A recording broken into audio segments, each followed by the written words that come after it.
Hello everybody and welcome to the channel. In today's video we are continuing our student showcase series and today's topic is going to be on sect, presented by Kimberly Bouchant. We'd like to take a moment to thank our viewers for helping to support our channel and being part of this fantastic astrological community.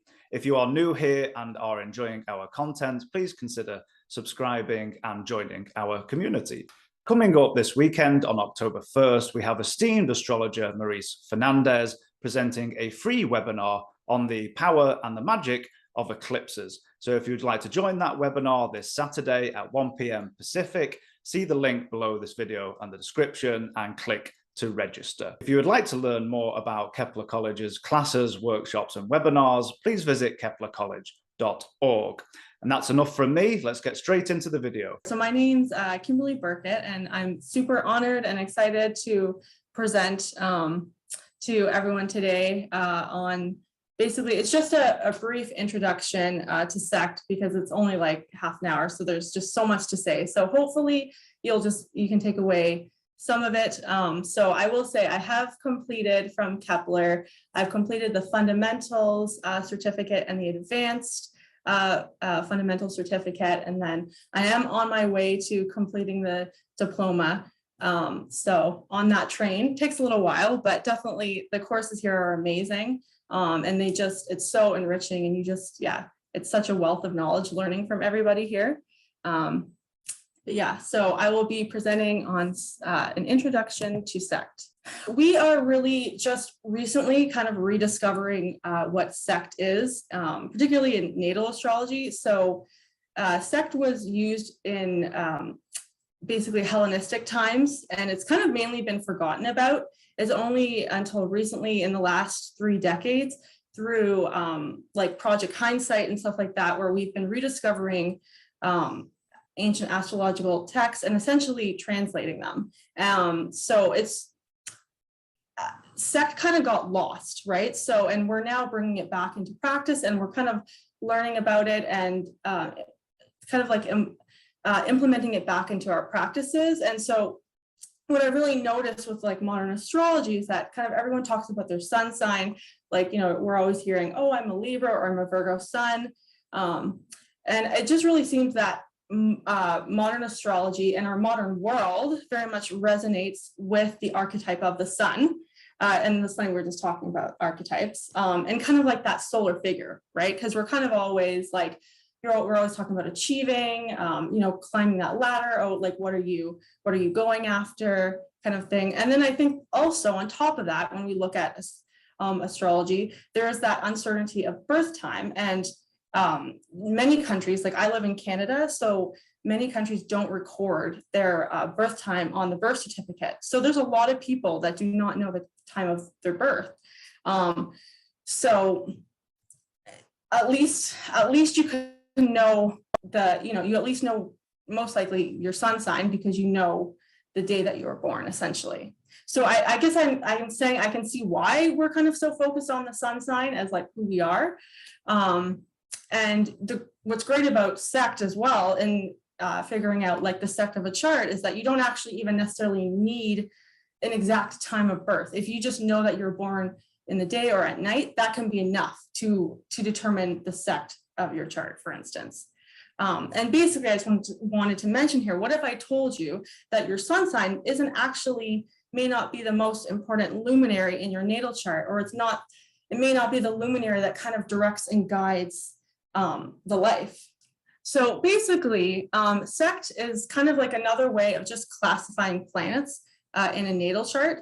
And so I definitely I'm going to be referencing Demetra George's book a lot, Ancient Astrology in Theory and Practice. And so if we look at her definition, or she pulled the definition of sect, it comes from the Greek word heresis. I hope I'm saying that correctly.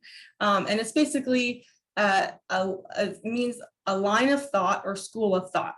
So a faction, an alliance, identification with a school of thought or a political party or team.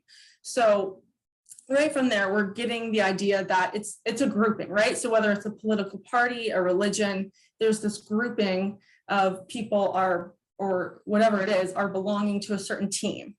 And so when we bring sect into astrology, basically we're grouping the chart into either it's either a day chart or a night chart, and these planets as well are grouped into this sect as well. So basically, the sect of the chart is determined by being born during the day or the night, and it's distinguished by the sun. So it's actually sect is very, very simple to determine.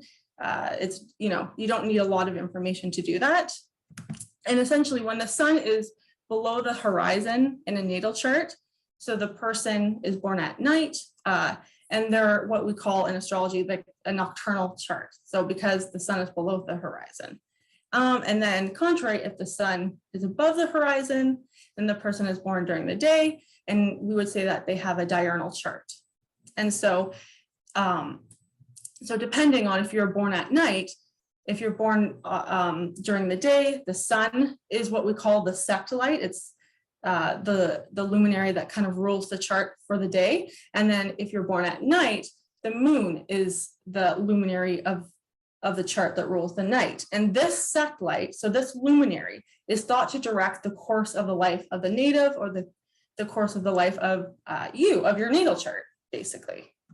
If we kind of really break down into like what is the sun essentially? So someone who has a diurnal chart, the sun kind of represents the mind and the realm of thought. And so Demetra George kind of goes on to say, from a modern perspective, one could propose that diurnal individuals belong to the solar sect school of thought, where the sun represents the mind and the soul, the light of consciousness, an objective state of awareness, the use of reason, and an inclination to bring things to light and illuminate them.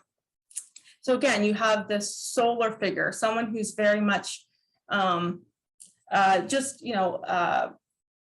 solar. And then with the moon, this represents the body and the realm of sensation. And so this is someone who's going to be more of a lunar figure. And so Demetra George goes on to say, the moon represents the body, the depth of intuitive perception arising from the physical senses and subjective state of awareness, the use of instinct and understanding by delving deep into underlying issues. And I think we can really see that there's a drastic contrast between these two luminaries and essentially how someone is kind of guided and directed by their life. Okay, and then I just kind of wanted to briefly show like how you basically determine it. So the sect of the natal chart. So on the top left here, you can see I've drawn a line in between the ascendant-descendant axis right across here, and then I've circled the sun. So the sun is in below the horizon in the 4th house. So this person is born at night, so they're what we call a nocturnal chart. And so their sect light would actually be the moon in this case. And then if we look here to the bottom right, I guess you could say, so the ascendant-descendant axis is right across here with this solid black line. I've already circled the sun in like which is above the ascendant-descendant axis in the 11th house.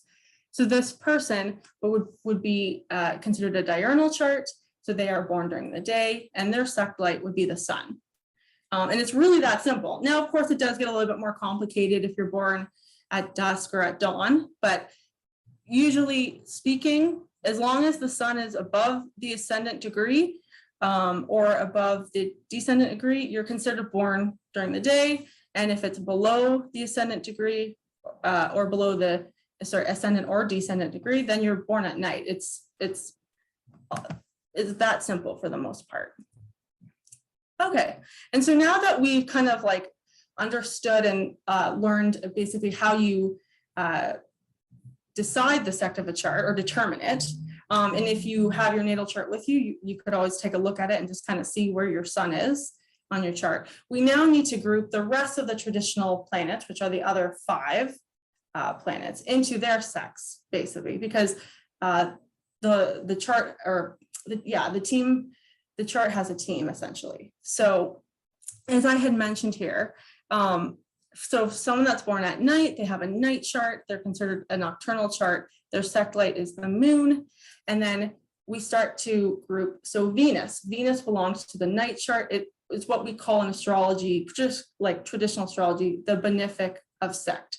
So Venus is going to be more helpful and bring more gifts to usually the person born at night.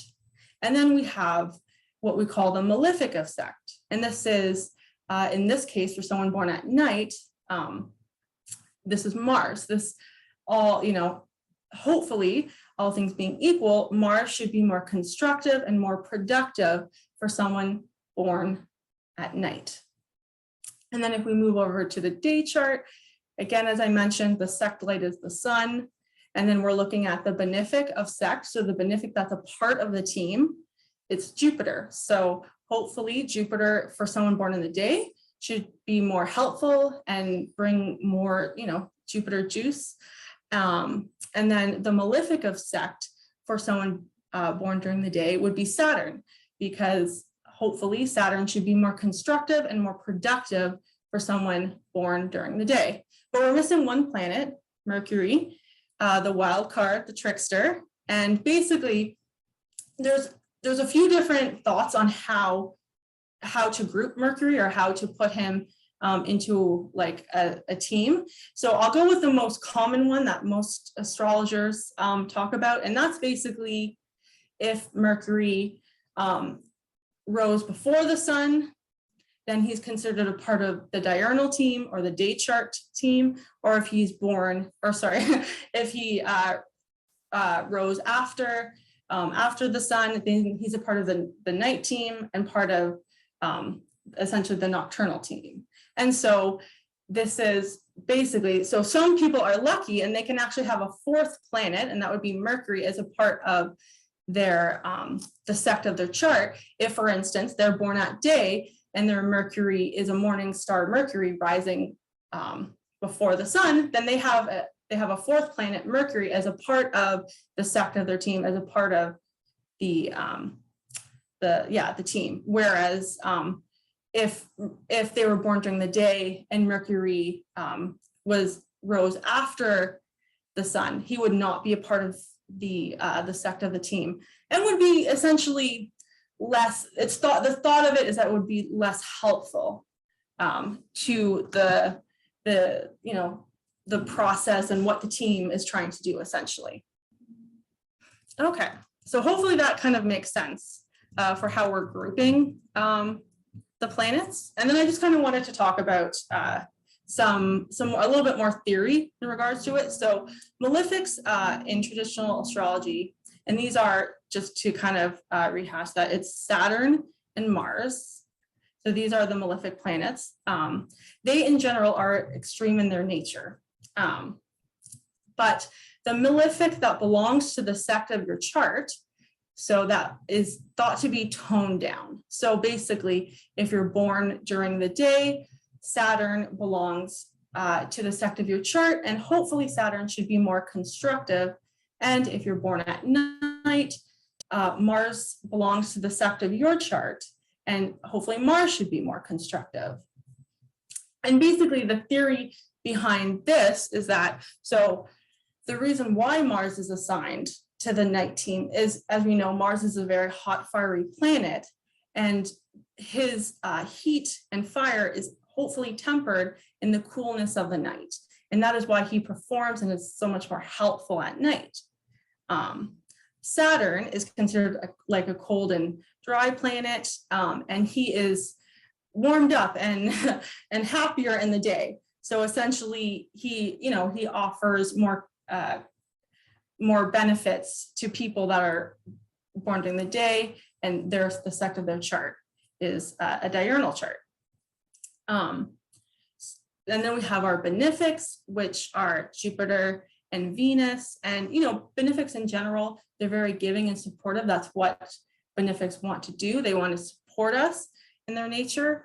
But of course, the benefic of our sect should be even more helpful, and basically it has the ability to offer more support and capacity to do good for the person. And so if you're born at night, Venus, it's thought that Venus should hopefully be the benefic of sect to offer more help and more support for you. And if you're born during the day, Jupiter is the benefic of sect that should be able to offer you more hope and more help to support you and your needs. But then, so now that we've kind of talked about the planets that are a part of the team, well, as you can tell, there are some planets that are not a part of the team. So what are they doing and kind of what happens with them? So basically we have a benefic and a malefic that are not a part of our team, right? So essentially the thought behind this kind of theory is that the malefic, what we call the out of sect malefic, and again, that's either Mars or Saturn, it's one of them, their malefic tendencies usually are increased because they're not a part of the team. So basically, if you're born during the day, we already know Mars is a hot and fiery planet. So his heat and fire and intensity is just increased in the day. It's just more intense. So there's no tempering of that. And then if you're born at night, Saturn's coldness and harshness is even more intense. It's colder and darker at night. And so basically the thought is that whatever your out of sect malefic is, whether it's Mars or Saturn, depending on if you're a night or a day chart, the houses that it rules might be a little bit of a harder area for you, or the planet that the house that the planet's in might be a little bit more difficult area for you. And then if we look at the out of sect benefic, so this is the benefic that does not belong to your to the sect of the chart. That's either Venus or Jupiter. And it just what we mostly see is that just the benefic tendencies are usually restricted. It's just not as able to give as much as the benefic that belongs to the chart. And so just to explain that again, if you're born during the night, because Venus belongs to the sect of the chart, that would make Jupiter the out of sect benefic. So Jupiter just may not have as much pizzazz or whatever to offer someone born at night. And then if you're born during the day, because Jupiter is the insect benefic, Venus is the outer sect benefic. So Venus just may not have as much function or have the ability to give as much to someone born during the day. And of course, this is all things being equal in a chart, which they never are. So there's always going to be exceptions, and you might have one of those exceptions in your chart. But this is kind of just the theory, the basic theory of like sect in astrology. So hopefully that kind of makes sense. And then I was just going to go into like just a little bit of, I don't know how I'm doing for time, Donna, but you've got about 10 minutes left. Okay, perfect. Okay, so I'll just do a little brief talk on Celine Dion's chart. I just chose her. She's Canadian too, so that's kind of fun. So basically, let's just kind of identify the sect of the chart and talk about some of her the planets that belong to her team. So if we look at the ascendant descendant axis here, where's the sun? So the sun is right here in the 9th house, if you didn't know. So it's above the horizon. So we know she's a diurnal chart. The sun is also really important because it rules her ascendant. It rules her. It's also, so I will say, sorry, that makes it even extra important because this luminary now represents her as well. It's an exalted sun. It's conjunct an angle. So it's a really strong sun. She's very much a solar figure, right? And she comes across as someone who's very confident, courageous. She's a trailblazer. She rose to fame from such a young age. She's been an international success. So she's just really someone that has really achieved a lot. And also with that Leo ascendant, she's very comfortable being in the spotlight, having attention on her. She loves fashion. She loves, like just being creative, which is also very Leo. So she just has such a strong sect light and just guiding the sect of the chart. And then if we go to the Jupiter, which is a planet which is part of the sect of her chart, it's the insect benefic. So her Jupiter is here in her first house, which is an angular house. And it's a really strong Jupiter because it's conjunct the fixed star Regulus. If you know anything about Regulus, it's a royal star that marked like the change of seasons of the equinoxes and solstices. And it's a very fortunate star. And they talk about natives that have Regulus prominent in their chart as being like leaders. They're very highly esteemed, commanding, independent, honor-loving, wealthy. And I would say she's become all of those things. And having her insect benefic Jupiter conjunct that star in her first house is just like jackpot, I think, in my opinion. And Jupiter also rules, I think interesting, her fifth house of like talent, creativity, and with it situated in her first house, it very much, she is the talent. Like her, everything that she does she's just so talented with her music and her art and everything, and her voice, obviously. So she just has so much talent. And then, so Saturn is her insect malefic. So this should hopefully, all things being equal, this planet should be more constructive for her and hopefully more helpful. And so Saturn's kind of an interesting one in this chart because he's in fall, but he has triplicity strength, and he gets extra triplicity help from the sun. So I guess I just mentioned that to say initially the Saturn looks kind of rough, but when we look at essential dignity, there's other stuff going on behind the scenes, kind of. Saturn's also conjunct an angle, the MC, and the North Node. So this is a very prominent Saturn. And this is someone who's very determined, has had to learn to survive from a young age. She even, I think in an interview, she talked about like she didn't have a childhood. She pretty much worked, she knew she wanted to be a famous singer. And with Saturn ruling her sixth house, she kind of sacrificed that.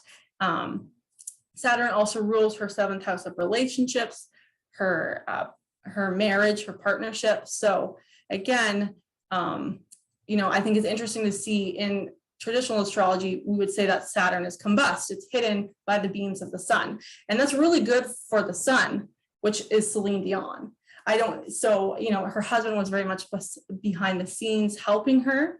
Was it as beneficial for him? I'm not sure, but he was a huge help and one of the main reasons why she became such the success that she is. So I think that's kind of interesting to see as well. And then I also wanted to talk here about, so Mercury, let's just decide, is Mercury a part of the sect or not? And so if we look here, so Mercury rose before the sun. So the good news for Celine Dion, she has a fourth planet, Mercury, as being part of the sect of her chart.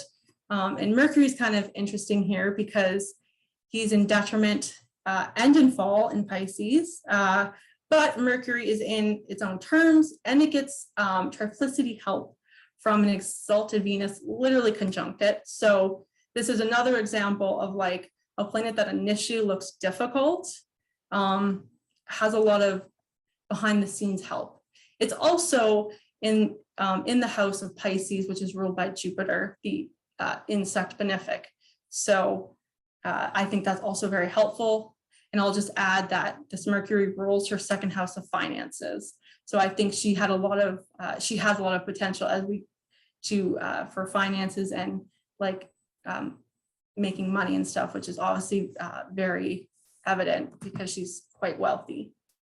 And then lastly, and I know Demetra George talks about this, the Sun, Jupiter, and Saturn, they particularly all make a whole sign aspect to each other. So they're all connected and they work together. So basically the Sun and Saturn, they're co-present in Aries, and then they make a whole sign trine down to Jupiter. So these three planets, it's a productive, like what we call like an easy aspect for the most part. So the whole thought behind this is that because these three planets can see each other, they should hopefully be able to work together, and for the life of the native to bring forth their plans, right? Now Mercury is averse them, so I would wonder, does Mercury get left behind kind of, or are there some things that maybe go a little bit, take slower or take longer? Does Mercury take the longer route to get with the rest of the team? Possibly, I don't know.